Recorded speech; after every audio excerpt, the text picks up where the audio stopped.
Olá, meninos, tudo bem? Tudo tranquilo? Espero que sim.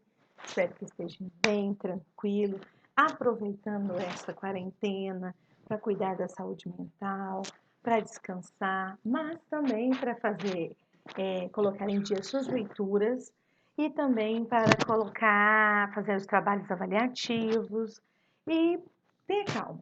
Isso vai passar, né? Vamos sair disso melhores, mais confiantes e conhecendo mais as coisas, né? Tecnologia, sempre para evolução, tá bom?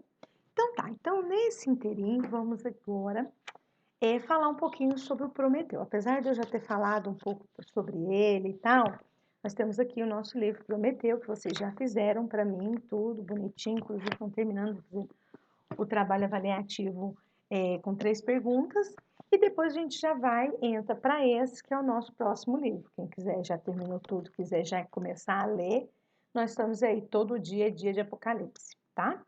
Então, vem comigo, vamos lá, vem comigo para o Prometeu Acorrentado e todo dia é dia de Apocalipse. Lembrando que eu vou fazer assim, um apanhado em relação à mitologia, ao mito, ao teatro grego, à tragédia, ok? Então, vem comigo. Então, cá estamos. Tragédia grega. Porque Prometeu é uma tragédia. Então, o que é uma tragédia? Tragédia grega foi um dos gêneros teatrais ou dramáticos mais encenados durante a Grécia Antiga. É considerado o gênero teatral mais antigo, dos quais se destacam os dramaturgos gregos Esquilo, 524 a 456 a.C., Sófocles, 496 406 a.C., e Eurípides, 480 a 406 a.C., ok? Deixa eu aumentar aqui a nossa voz para ficar bem tranquilo. Ok, bora lá. Então vamos aqui, tem o símbolo do teatro, né? A representação do teatro, né? Que é a cara feliz e a cara triste, né? A face, né? O rosto. As características da tragédia. Vamos pensar. A tragédia grega foi o primeiro gênero teatral que surgiu na Grécia. Depois dela surge a comédia e a tragicomédia, ambos gêneros menores segundo os gregos. Isso porque a tragédia, os personagens não eram pessoas comuns, como apareciam nas comédias. Além disso, os júris da tragédia envolviam pessoas escolhidas da aristocracia, enquanto na comédia eram pessoas comuns, escolhidas da plateia. As tragédias eram textos teatrais que apresentavam histórias trágicas e dramáticas, derivadas das paixões humanas, as quais envolveriam personagens nobres e heróicos, deuses, semideuses, heróis mitológicos. Todas elas possuem uma característica comum: tensão permanente e o final infeliz e trágico. Por isso que a gente às vezes fala assim, nossa, parecendo uma tragédia grega, ou seja, não tem final feliz e é trágico, é triste, não tem, sabe? Você faz, ele é um herói, ele luta igual no Édipo Rei, né? Que no final ele foge, foge, foge e acaba caindo e acaba matando o pai e casando com a mãe, mesmo que ele tenha ido para outro lugar, mesmo que ele não saiba de nada, não sabe de nada, entendeu? E se a gente fosse olhar, Troia também, se você for pensar a questão do Paris, né? Ele, o oráculo, né? Falou que esse menino via ele envolto, né? Em chamas, que ele ia destruir a cidade. E aí ficam com dó dele, não, mas como uma criança tão indefesa pode vir destruir a cidade? Aí traz ele, deixa ele viver e tal, não matam ele e tal, a mãe não mata, como é que vai matar um filho, né? E aí acontece o seguinte, ele vai para a Grécia e aí apaixona pela esposa de Menelau, e aí nós sabemos que Helena foge com ele. Lógico que nós sabemos que isso não é a questão de Troia. A briga entre Troia e ali não é essa. Por política econômica, financeira, né? Dinheiro. Porém, tem esse romance aí que também poderia ser uma tragédia, não? Acabou que destruiu a cidade, né? Então, final infeliz e trágico. Então, outra característica. Segundo o filósofo grego Aristóteles, adoro, 384 a.C. a 322 a.C., a tragédia era um gênero maior capaz de transmitir para as pessoas as sensações vividas pelos personagens. Esse processo definido por ele como catarse acontecia com o público que assistia à peça como uma forma de purificação ou purgação dos seus sentimentos. Gente, isso dá uma polêmica, mas uma polêmica tão grande, principalmente para as pessoas que não têm o dado conhecimento sobre a catarse. A catarse é quando a gente se sensibiliza por alguma coisa que acontece, que a gente expurga todos os nossos sentimentos, todos os nossos as nossas frustrações, é como se purificasse a nossa alma. Quando a gente fala que esse sentimento agora nós estamos de catarse, sim, esse sentimento da pandemia agora, a gente pode falar que o sentimento pós, né, é o de uma catarse, porque muita gente morreu, aí você sofre junto, aí você se purifica para começar um novo momento, né?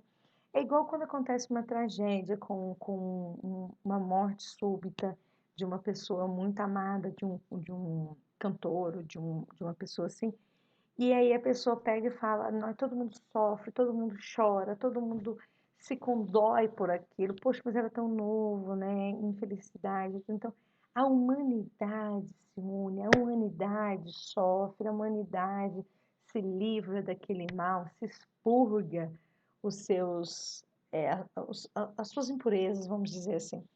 Quem assistiu O Poço, não estou falando para você assistir porque é muito violento, mas é bom também. Mas quem tem uma hora um dos personagens fala, né, pro nosso Dom Quixote, que ele fica ali preso 7 dias sem comer e sem beber, ele vai expurgar, vai limpar o corpo igual um caramujinho. Então é muito interessante isso. Tem situações, a tragédia ela traz isso pra gente, essa catarse, né? Esse purificar, esse expurgar, esse sentimento assim de é igual agora no nosso país nós estamos, né? Nós precisamos de uma catarse para tentar mudar tudo que está acontecendo, né? E como muda? Como faz? Como, né? Todo mundo não pode abraçar, não pode sair, tá de quarentena, então todo mundo acaba se unindo em alguma forma e purifica e expurga os nossos sentimentos. Então todo mundo quarentena, agora que vai começar a sair tudo, vamos ver como é que vai ser, né? O mundo, estou falando do mundo, não estou falando só da gente. Em outras palavras, a catarse representa uma descarga de sentimentos emocionais provocados pela tragédia, ok? Muita gente dá muito problema com isso, porque às vezes não entende o que é catarse. Aqui, gente, eu quis colocar a foto para vocês verem como que era o teatro, né, grego, né? O teatro grego, ele era assim. Então, tinha uma parte para o coro, tinha uma parte para música. Geralmente, quem fazia, não eram as mulheres, eram homens, tá? Até um certo tempo, acho que até a maioria, parte do tempo, foram homens que vestiam de mulheres e que iam fazer, porque vocês sabem que para os gregos, nessa época, as mulheres eram só para reprodução, né? Lógico, tem livros também de mulheres e tal, da força da mulher e tudo, mas eles tinham uma visão totalmente diferente. E hoje em dia, os nossos estádios, que são chamados também de arenas, né? Eles têm mais ou menos esse formato. Interessante, né? Muito interessante. Então, aí o teatro grego, né? Então, vamos lá. Durante o período da antiguidade, o teatro foi muito importante para o desenvolvimento da civilização grega. Ele surge das celebrações feitas ao deus Dionísio, das festividades e do vinho.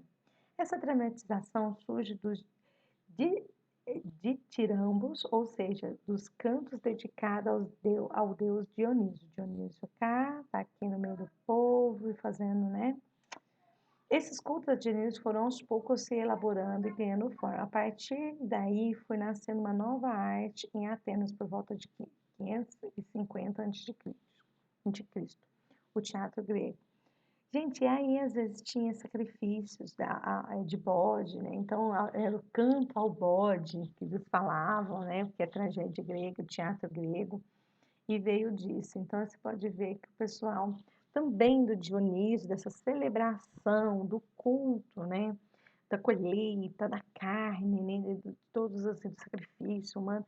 Isso também veio uma representação para nós aqui, que é o carnaval, né? O carnaval, quando você celebrava a colheita, as coisas, né? Para poder depois ter. Era um dia que, uma noite que tudo podia, né? Antes de entrar na quaresma, que aí depois veio a questão da Igreja Católica e veio, então, uma festa antes de expurgar tudo, para não ter problema também. Já ouvi falar a questão do Halloween, né? E, ou seja, expurga para poder ter contato com o divino, né? Interessante. É verdade? Muito legal. E aí nós temos dramaturgo e tragédia grega. Segue abaixo a tríade dos mais proeminentes dramaturgos gregos e principais obras. Nós temos Esquilo, Prometeu Acorrentado, Os Persas, Agamenon, de Sófocles, Édipo Rei, que eu falei para vocês, Antígona, Electra, né? Eurípides, Medeia, As Troianas e As Bacantes, ok? Vamos adiante. Lembrando, tem muito para se falar, porém eu peguei um texto, do texto, só mais focado no Prometeu para vocês poderem entender. O mito, o que é mito? Se não me engano, é a primeira pergunta que ele faz aqui sobre o mito, né? Ele pede para vocês, fala da tragédia grega primeiro, depois ele vem a segunda pergunta, vem explicando o que é o mito, o que é o herói, né? Então, mito são narrativas utilizadas pelo povo, os gregos antigos, para explicar fatos da realidade e fenômenos da natureza. As origens do mundo e do homem que não eram compreendidos por eles. Os mitos se utilizam de muita simbologia, personagens sobrenaturais, deuses e heróis. Todos esses componentes são misturados a fatos reais, características humanas e pessoas que realmente existiram. Um dos objetivos do mito era transmitir conhecimento e explicar fatos que a ciência ainda não havia explicado, através de rituais e cerimônias, danças, sacrifícios e orações. Um mito também pode ter a função de manifestar alguma coisa de forma forte ou de explicar os temas desconhecidos e tornar o mundo conhecido ao homem. Então, assim, o homem não sabe o que ele é, de onde que ele vem, aí cria-se um mito e o mito responde e recoloca o homem no seu lugar, tá? Mito nem sempre é utilizado na simbologia correta, porque também é usado em referência às crenças comuns, que não têm fundamento objetivo ou científico. Porém, acontecimentos históricos podem se transformar em mitos se tiver uma simbologia muito importante para uma determinada cultura.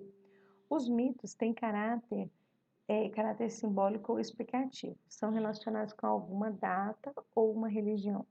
Procuram explicar a origem do homem por meio de personagens sobrenaturais, explicando a realidade através de suas histórias sagradas. Mito não é um conto de fadas ou uma lenda, tá? Mito está em outro patamar. Aí explicar mitologia. Mitologia é o estudo do mito, das suas origens e significados. Alguns dos mitos mais conhecidos fazem parte da mitologia grega, que exprime a maneira de pensar, conhecer e falar da cultura grega. Fazem parte da mitologia grega os deuses do Olimpo, os titãs e outras figuras mitológicas, como minotauros e centauros. Um mito é diferente de lenda, porque uma lenda pode ser uma pessoa real que concretizou feitos fantásticos, como Pelé, Frank Sinatra, etc. Um mito é um personagem criado como Zeus, Hércules, Hidra de Lerna, Fênix e etc. Então, seres mitológicos. A mitologia grega é permeada por inúmeras figuras mitológicas. Dentre as mais importantes podemos citar aqui, ó. Heróis, considerados os semideuses, ou seja, filhos de Deus com humanos. Dos heróis gregos destacam-se Perseu, Teseu e Belerofonte. Ninfas, figuras mitológicas femininas sempre lindas e alegres que cuidavam da natureza. Por exemplo, Alceides, ninfa das flores dos bosques. Driades, ninfas dos carvalhos. E as Nereidas, ninfas da água. Sereias, figuras femininas que cantavam e possuíam um corpo de peixe, podiam ser representadas com asas e cabeças e busto de mulher, tal qual as árpias. Centauros, Seres híbridos e fortes com corpo metade humano, metade cavalo. Destaca-se Quiron, amigo de Heracles, criado por Cronos. Sátiros possuíam um corpo de homem com patas de bode e chifres. São correspondentes aos faunos da mitologia romana. Dos sátiros gregos destaca-se Pan, o deus dos bosques. Górgonas, figura feminina que possuem cabelos de serpentes, por exemplo, a Medusa. Então, assim, alguns seres mitológicos, né? Lógico que a gente tem que sempre estudar direitinho e ver de acordo, né? E aí vamos para Prometeu acorrentado, né? Prometeu acorrentado foi uma das principais tragédias gregas de Esquilo, dramaturgo, cujas peças teatrais foram bastante encenadas na Grécia Antiga. Essa tragédia trata do castigo dado por Zeus a Prometeu, em decorrência a ele ter roubado o fogo, que pertencia aos deuses, e que o ter concedido à humanidade. Então, o titã Prometeu roubou o fogo de Zeus para dar aos mortais, para punir. O deus dos deuses mandou acorrentar Prometeu em um rochedo e mandou-lhe uma águia para devorar seu filho, que tinha capacidade de se regenerar a cada noite. Anos e anos se passaram em que a águia continuava comendo o filho de Prometeu, que permanecia preso na corrente. Um dia o centauro Quiron resolveu salvá-lo, libertando das correntes e matando a águia com um arremesso de flecha certeiro.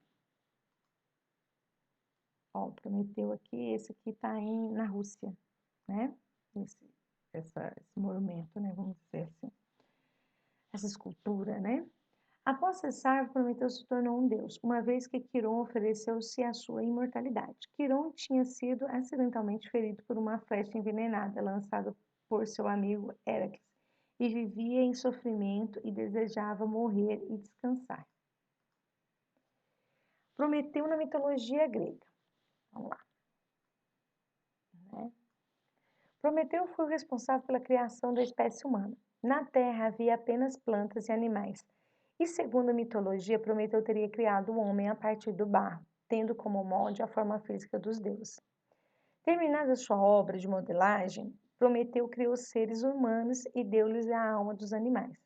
Mais tarde, admirado o modelo criado pelo Titã, Prometeu, Atena, deusa da sabedoria, substituiu a alma dos animais pelo espírito, soprando-lhes do sopro divino. Assim, Prometeu ensinou aos homens vários ofícios, tais como o ofício da carpintaria, garantindo que ele tivesse tudo o que fosse necessário para sobreviver. Percebendo que lhe faltava algo, Prometeu ofereceu-lhe o fogo, símbolo do conhecimento intuitivo. Zeus se irritou com a evolução da criação da humanidade, de modo que planejou se vingar tanto dos homens como de Prometeu, seu criador. Aos homens enviou Pandora e com ela todas as desgraças que existem no mundo, enquanto que Prometeu foi correntado. Então, gente, antes da gente voltar aqui para o Prometeu, deixa eu só falar uma coisinha rápida. Gente, a questão do Prometeu aqui para nós, muita gente usa esse mito, igual o mito das cavernas, né? Usa esse mito do Prometeu para a questão do conhecimento, outros atuais falam para a questão da tecnologia. Já vi trabalho, artigos falando que Prometeu, na verdade, não foi o fogo, mas sim foi o conhecimento, o ato de entender, o ato de... Já vi também a representação do mito de Prometeu na Bíblia, como se fosse a questão da maçã que a Eva comeu, né? A Eva como se fosse parte do homem também, assim, vamos dizer, né? Como parte que ela é, de uma certa forma, na Bíblia.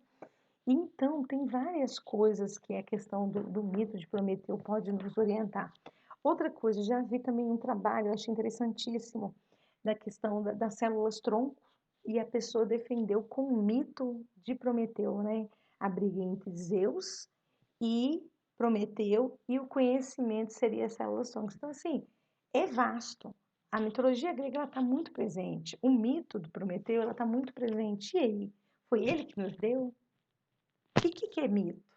Porque ultimamente, esses 2 últimos anos aí, praticamente o ano passado e esse, vem se falando muito, fulano é mito, ciclano é mito, mas o que é mito, então, na verdade? Segundo a mitologia, eu já expliquei.